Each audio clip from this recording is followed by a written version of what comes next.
प्रेम से बोलिए सच्चे दरबार के। ओम जयंती मंगला काली भद्र काली कपालिनी दुर्गा क्षमा सेवा धात्री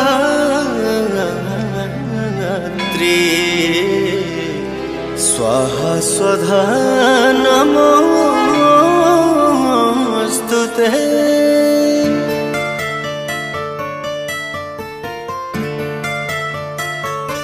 माई के आरती उतारो रे मंगल गीत गाओ रे। माई के आरती उतारो रे मंगल गीत गाओ रे। बड़ा भाग्य माई घरवा तयली तरल अंगनवा जे पौआई धैली। घिउआ के दिया जरा रे मैया जी के भोग लगाओ रे। माई के आरती उतारो रे मंगल गीत गाओ रे। जय जय जय माँ जय माँ जय जय जय माँ जय माँ।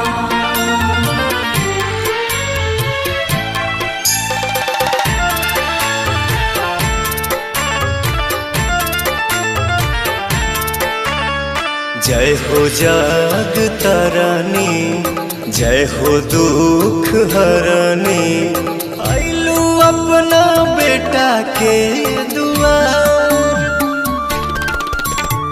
हाई हम पुजरिया रखी नजरिया सुखी रहे पूरा परिवार। एहो पंडित जी शंख बजावा सब जन मैया पे फूल बरसावा। मैया के चुनरी ओढ़ाओ रे हरी हरी चूड़ी चढ़ाओ रे। माई के आरती उतारो रे मंगल गीत गाओ रे।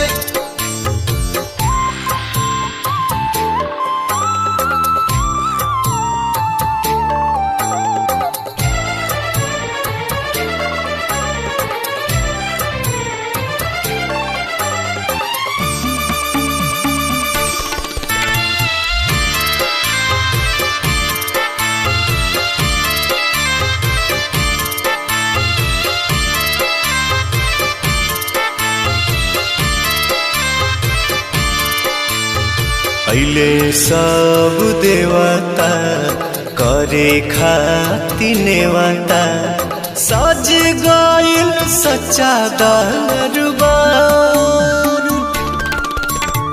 सभे पाँव पूजे चारों ओरिया गूंजे माई तोहार जय जयकार। श्याम देहाती आजाद गीतिया लिखले पवन तोहर गावे के भजन सिखले। रानू अमित घंटी बजाओ रे संतोष दीपक टीका लगाओ रे। माई के आरती उतारो रे मंगल गीत गाओ रे।